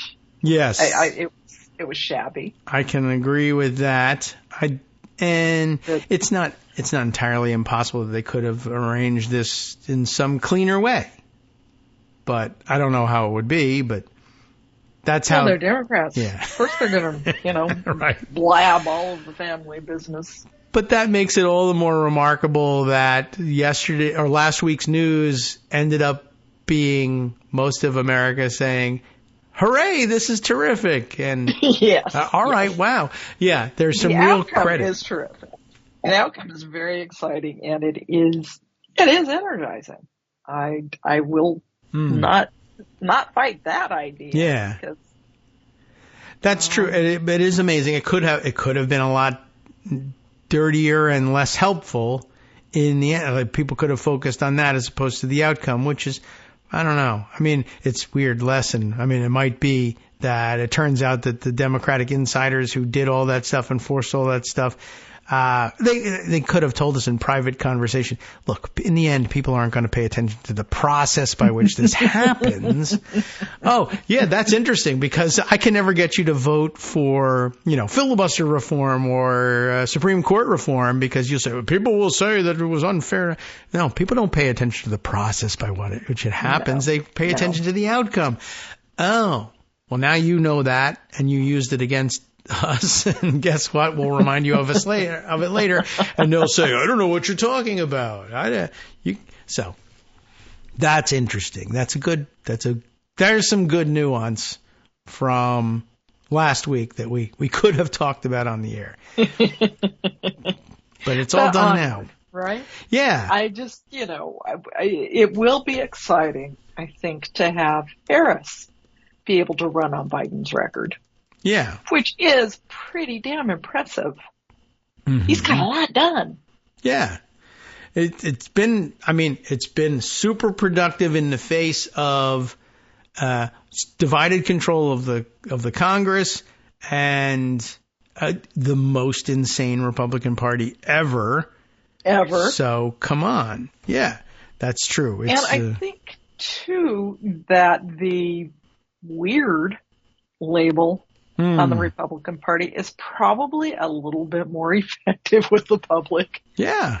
Than the doom and gloom, they're going to destroy our democracy. Yes. Being the top flag in the campaign. Yeah, I mean, it is true that they are going to try to destroy our democracy, but you can cast that in a way that's more palatable to people. Mm-hmm. By calling it weird and maybe creepy. Yes. It's certainly both. It's less terrifying, I think, and then for more accessible. It'll click with them. Yeah, that's a really weird idea. Yeah. Not the more complicated, this is undermining the fabric of our society and the Constitution idea. Yeah, I mean, everybody can impose their own definition and can grasp it, and it's all encompassing. And even if you're not one of the people, I don't know why you wouldn't be, who believes in, the entire fabric of democracy is at stake. Well, okay, is it enough for you that he paints his face orange and smells terrible? Yes, that is weird. I agree. Or his fingers are strange, or anything, whatever it is. There's something everybody can latch onto in weird. And yes, there are many, many, many things that go way beyond weird, but they're also weird. And it's weird that you would allow a person like that to be president once and maybe become president again. So that's enough for most people. Yeah. It was a brilliant insight. Real weirdo at the top of the ticket to be his successor. Yeah, holy cow. I mean, I don't know what to tell you about the parts of this stuff that will, in the end, likely turn out not to necessarily be true, but the fact that you have to investigate is really the heart of the matter. This could all be true because it would be among the less crazy things that are already provably true about the Republican ticket. It's actually not hard to, a couch. I mean, that's weird. Ordinarily, I'd say, no, I don't believe it. But somehow this guy. Well, yeah, the guy who tweets about dolphin sex. Yeah. I was very upset about that. I thought that the story there was that he had put some weird search terms in order to land on this story, and that was what. Yeah. Apparently he, he had a history of searching for dolphins and sex, and then he proved it by tweeting out this story. That is quite odd. And I don't know. I found that weird, and I know we're handing off to a younger generation. Etc. But I'm still maybe I'm too conservative. I'm still deeply uncomfortable with the idea of a vice presidential candidate that knows about porn genres that I didn't think existed. I'm not ready for that. What? That's what happens when you're Gen X, Kagro. Yeah, I guess so. I mean, those kids, we just don't understand. Yeah. But yeah, okay. So I'm being outpaced in all these things, but okay. That seems weird. He's a weird guy. Donald Trump has given us ammunition for decades about his weirdness, and I'm just glad that we've found something that clicked. It seems like too simplistic, but either it was just an accident or possibly there are communications geniuses involved in all this who I'd love to believe. I don't believe there are. Oh. Terrific. Well, for one thing, I like it that way. Most of Vance's Twitter history is still there. They have not scrubbed his tweets. Yeah, well, that's just bad operations, but that's a Trump specialty. We don't take care of business. We just wing it. There's a tweet out there from 2021 talking about people without children as elite sociopaths. Our country's low birth rates have made many elite sociopaths. Sure. And that, boo-hoo, you're weird. And there's this stuff all over the place. Yeah. I mean, that's the one thing I managed to squeeze in before going was, hey, this Vance guy he's just a extremely online pick. This doesn't make any sense politically, and it's because he's a troll. And I mean, the downside of being a troll is there's a record of your trolling, and they will find it, and you will have to stand there. And they will find it, and you'll have to keep. He's not even trying to defend childless, miserable cat ladies. He's just saying, yeah, I said it, and I believe it. Yeah. His response was, no, I don't have a problem with cats. Right. Great. That's hilarious. So, yeah. Yeah. And so immediately... What's kind of interesting is that you've got congressional Republicans saying, what the actual F here? Yeah. Why did you pick that? And they're saying it publicly. Senators are talking to the Hill anonymously, but still Republican senators going against one of their own. Yeah. Dish to the Hill about how unhappy they are with this pick. Yeah. It's upsetting. And eventually, I think it seems to be the case that we'll find out he's kind of disliked in the way that Matt Gaetz is disliked in the House. He's icky and weird, and they're stuck with him because he's got a pin and he can get on the floor. But, this is just a guy he never grew up and doesn't belong here. He's been handed the seat, but he just doesn't operate the way the rest of us do. And it's gross and weird, and we don't like him. And it's something they used to think about Ted Cruz. But at least Ted Cruz would, debate. He loved his stupid debate stuff. Yes. And he was adept at playing the role of a senator. And J.D. Vance just still isn't and may never be, and just stayed a troll. Cruz was always pretending to be a politician, but he was kind of a trollish weirdo himself. But he was attempting to be a senator, and Vance is not. Not at all. Not at all. Yeah, gross.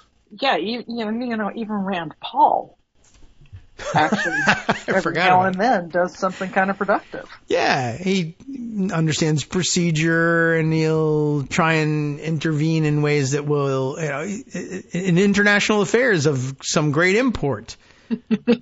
All right.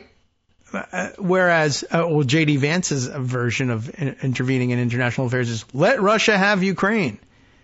Yikes. No, wait. Pretty much. I think that probably is one of the breaking points for a lot of them with him. Mm-hmm. And a recognition that he is, probably more dangerous than a Tommy Tuberville. I know it's Tuberville. I still like to say Tuberville. No, Tuberville's funny. Because he's smart. Yeah, well, he may be really weird. Yeah, that sometimes goes together. He may not have the best political acumen, but he is smart. And Tuberville, well, yeah. Just not. No. I mean, he might be even a good coach, which, you know, there's some smarts involved there. But by some reports, he's not actually a very good coach either. Right. So, you know. And it doesn't necessarily translate from the football field to the Senate. Are you sure? Really? We can make a touchdown of freedom for America if we. Oh, no, that doesn't translate. You're right. Okay. Never mind. Yeah, well, lots of weirdness. I wanted to ask you if you had seen the story that I just read this morning about Roy Cooper not involving himself in the vetting process for VP and why. The explanation. I just saw a mention of it because of his lieutenant governor. Yeah. I just found that surprising, and I thought of you because as I was reading the report, they were saying, okay, well, he's worried that if he leaves the state extensively to campaign, that his wackadoodle lieutenant governor, who's running for governor now, and who truly is wackadoodle, yeah. I mean, dangerously so. Yes, he is best known as the some people just need killing guy. Yes. And he's worried that he'll assume the state law permits him to be acting governor when the governor is out of state, and he's worried that the guy will do something crazy while he's gone. And they said in the article that I was reading, well, experts and top aides don't really believe that he would try to do something super crazy like issue executive orders, but da-da-da-da-da. And I was like, well, for one thing, do you not remember this happening in Idaho as between Republicans? Yes. And I guess that they do not, because they're from North Carolina. And I said, I know somebody who knows right away that this is a danger. And I will have her on the program next. So, yeah, the only thing I forgot. It was a long time ago, and it was Labrador, right? I don't remember who was involved. I was hoping we would clear that up. But was it what was the name of the lieutenant governor that was involved? Is in Idaho? McGeechan? Is this right? Janice? Is that who I'm thinking of? I just looked it up quick. But was Janet McGeechan the person I'm thinking of? Or someone else? All I remembered was... I am having a... You're blocking it out. Okay. That's good. Yes, it was McGeechan. It was McGeechan. McGeechan, I think is how it's pronounced. I see. It was her. Geek like weird. Got it. McGeek, yes, weirdo. Governor Little left town. Uh-huh. And she banned vaccine mandates while he was out of town. That's what it is. Oh, I'll only intervene in medical science while he's gone. Yes. And during the pandemic. That's sure. Go ahead and do that. Yeah, I couldn't remember everybody's names. All I could remember is that you had told me 100 times that the previous governor's name. You talked a lot about Butch Otter, and that's an easy name to remember. Yes, because it's Butch Otter. But Brad Little didn't start out as a wackadoodle. No? And he's had a hard time, obviously, holding the wackadoodles off. But yeah, it actually made the New York Times. Yeah. Well, you know them. It's their brilliant political coverage that defines the era. That did make the New York Times, though. So, you know, people would learn about this stuff if they wanted to over brunch. And part of the thing, McGeechan was at the same time running for governor against Little. She was trying to primary him, which made it that more interesting. And here we've got, a direct parallel. Yeah, although at least it's, Republican versus Democrat. But I mean, if you've seen it Republican on Republican, how can you doubt that it would happen Republican on Democrat? Why would you say such a thing? They also note in the article, well, one of the initial things that the Republican-dominated, veto-proof Republican majority in the legislature immediately stripped the governor's office of powers, as has happened again in several states. But you're saying I just watched Republicans in North Carolina usurp the power of the Democratic governor on the record in front of me. But surely it would not happen again from another Republican, even though he's promising from church pulpits that some people should be murdered. I don't know. He sounds like a suspect to me. You should predict this. Republicans in the state have already done it. Republicans in other states have already done it. He says people should be murdered, but would he do an executive order? No, that's beyond the pale. Oh, please, no. That would definitely not happen. I think it's a very, very real fear on the part of Cooper. I think it's I'm unfortunately also not true. entirely sure how seriously Cooper was being vetted for VP. That could be true, too. There could be other reasons why he took himself out of the running. Yeah, he does care about this state that he's been governor of, and he does not want this to happen. So yeah, we will give him the benefit of the doubt on that. Mm-hmm. It's a valid fear. Yeah, right. It needs to be taken seriously. And it kind of proves my maxim, as goes Idaho Republicans, so goes the nation. That is hard to validate. As a lot of people would probably say, well, I don't know. Really? You think so? I know. But as it turns out, it doesn't matter. The state doesn't matter. Crazy is crazy. Crazy is as crazy does. And you certainly got no shortage. And a lot of it starts in Idaho. Yeah, that's where the crazy very frequently starts. And we do know that, people who are looking for online clout gravitate to the latest crazy. And you can get the best stuff in Idaho. So, yeah, you are correct. I don't think that a lot of people would have pointed that out, but maybe you just have to be from Idaho to know that. I think you have to pay a lot of attention to Idaho, and not very many people do. No, I guess not. I like to because you come by. Other than that's where the crazies are. Yeah. It's so sad. It's a beautiful, beautiful state. I liked it. I went. I looked at part of it, small corners of it. Pocatello, a little not smoky. So beautiful. No, but. Very smoky that day, but that wasn't their fault. But yeah, I guess they were once again Western fire season was on, but not so beautiful. But I will tell you this: at the very least, driving through, and we spent a decent amount of time doing that. Was you can't tell it's crazy from the ground. I guess you have to be flying at the right level, or maybe spend more time in the legislature or something. But otherwise, very pleasant place to be, and people seemed nice. They didn't seem to have been converted into gremlins at all. Well, it's predominantly Mormon in the place where you were, and they are very, very nice, friendly people. Okay. Well, that makes some sense. And yeah, it's always sort of, I understood it to be a sort of a northern, much more rural, much more distant place where you have encampments of very strange people. That's North Idaho. Yeah. Definitely. But North Idaho is a whole different world. Yeah, okay. Yeah. It's also even more beautiful. Ah. Idaho still has the most acreage of pretty much completely untouched wilderness in the lower 48. Okay.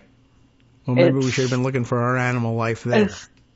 It's a stunning place. It is a stunning place. And I hate what has been done to it. That is a shame. But a good travel ad for them. And I don't know if, sometimes people worry that the people are weird enough that will they bother you if you just want to go through and look at the mountains? Not sure. Although I did definitely get some. You'd be okay. You'd be okay. Okay. I did definitely get some weird reactions. There were a couple of times we stopped to take a look at something we saw roadside, or turned around in somebody's driveway that was not happy about that. But that could happen anywhere. I am very glad you got to come out and see it. Yeah, I thought it was a good opportunity. So peek in on Montana a little bit as well, and Wyoming, and all the fun places that I otherwise wouldn't get a chance to go But Yellowstone, super popular internationally. Very international flavor in the park as well. I hope you got off the beaten path a little bit in Yellowstone. Well, we got all over the place, so if there's any place to go, I don't think we missed anything. Geyser Blue? Or the we were nearby. Yeah, but we didn't hear anything. We were close enough that we were like, how come we didn't hear this thing explode? I mean, we were within half a mile, and nope. But it's hard to hear anything. There's an awful lot of gabbing going on. It's a very crowded park. And, we're here. It is. We're like, let's listen for the birds. No, all we hear is children. So.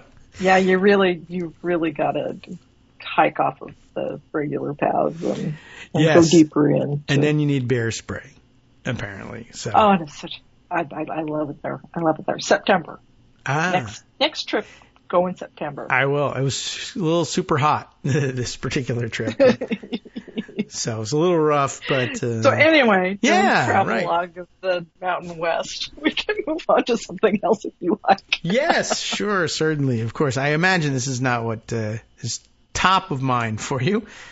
So let's run through what you've been discussing, or perhaps something upcoming that you've been writing about at that website, Daily Kos? At that website, Daily Kos? Yes. I was kind of busy yesterday. I'm on the mend from long COVID and back to working full time. Okay. Well, that is good news. The on the mend part. Working full time. It feels productive, I'm sure. So I'm pretty tired at the end of the day. Back to my 5 stories a day output is a stretch. And but we're glad to have you back, and certainly good news that you're feeling up to it. So we'll take it. And let's see. I've got your stream open here. So debate coming. When is the debate scheduled? The next debate scheduled? It's supposed to be September 9th. Oh, okay. That's still far away. And post Labor Day. Trump is still saying, he's saying lots of things about the debate. Yeah. What he's not saying is, I will be there. It's amazing that you can't tell, even up to the day or so. Even this debate that set off the whole ticket switch, people were saying up until the day of, there's a possibility that he just won't go. I don't know why, but he went. And this time he says I'm not afraid of Kamala Harris. I just don't feel like it. Or I don't know what. Well, or it's illegitimate. She's not the nominee yet. Of course I'll debate her, but she's not actually the nominee, so I don't have to say I will do it now. Okay, sure. Despite the fact that she is obviously the nominee. Yes.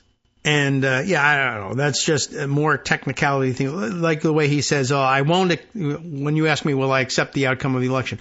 Well, what if it's outrageous cheating? Then no, I won't. But, that's sort of his dodge. He says no, and the answer is no, and everyone should just print that the answer is no. But he says, what would be irresponsible? What if we're invaded by aliens in the middle of it? And they vote. The invasion isn't a problem. It's the voting. That's where weird might help us again. Because, the traditional media has pretty much been ignoring those things. But now maybe they'll start clicking in on the fact that, not saying you will accept the results of the election is weird. Yeah. Or I guess it's something of a permission structure for the press. One of the two campaigns, and you have to cover it, it's from a major party, has said that the other party is weird. What do they mean by that? What is their data for that? And if the answer is he's spending his campaign time talking about electrocuting sharks, you say, I get the idea now. Or, as I keep harping on, I know it's old news, but as far as I can't top weird when weird is defined as you bought a teenage beauty pageant. I didn't even know you could buy a beauty pageant, but you bought one. And I was like, I'll look at you sideways for attending one as a grown man if your daughter's not in it, but buying it, like Okay, maybe now is a time to they will relook at all the weirdness. It's a great entree. It would be helpful. It sure would be would. helpful. Yeah. It's out there on a daily basis. Yes. It just drives me nuts when you see a snippet. NBC News, we watch, because I'm old, we watch nightly news. Yes. And they covered the speech where he said, the Christian nationalist speech where he said, vote this time and you'll never have to vote again. Yes. They didn't use that. They used some anodyne, we're going to the White House statement from him. Well, yeah, that's a little weird. They snipped weird. Out the 20 seconds of normal, and that's what you saw. That in itself is weird. Maybe the news is weird. But, yeah, or even if they had even said, even just the phrasing of my beautiful Christians, that's not weird enough for all of you? That's kind of crazy. Yeah. Well, I hope it gives them permission to do that. And I'm glad also, I'll note one of your other previous stories here, that speaking of permission, now everybody sort of has permission to engage joyfully and happily and enthusiastically in politics. Again, as opposed to worrying about, oh my goodness, how is this whole thing going to go? We're having fun. And also we can say the word abortion. Yes, that's true too. And now it's due to good work by many, many millions of people over several years have been saying specifically, no, we got no more hiding behind reproductive health decisions. Just say abortion and take the shock out of it. So excellent work done there.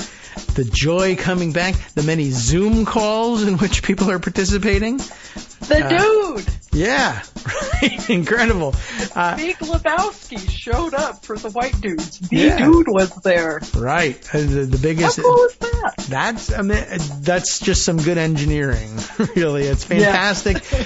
White dudes, calling it white dudes for Harris is going right at the issue. And then, of course, more permission structure there, too. The doodliest dude there is, the actual dude, gets to tell everybody that it's okay. It's going to be interesting. Well, I appreciate the fact that you are available. I'm glad you're feeling better these days. Thanks for putting up with our being off last week. It was okay, really. Yeah, you were busy. I had my hands full. I am sure. Okay, well, good. We'll check in as things get more joyful and exciting as we progress down the campaign trail. Thanks, Joan. From networksradio.com. You have been listening to Kagro in the morning. Joyfully at that. You've been listening, and now it's time for you to joyfully listen to Justice Putnam in the West Coast Cookbook and Speakeasy coming up next right here on Netroots Radio. Let's see what he's got on tap for today. Roughly 140 individuals who worked in Trump's presidential administration are affiliated with Project 2025. They still continue to deny any connection. That's weird.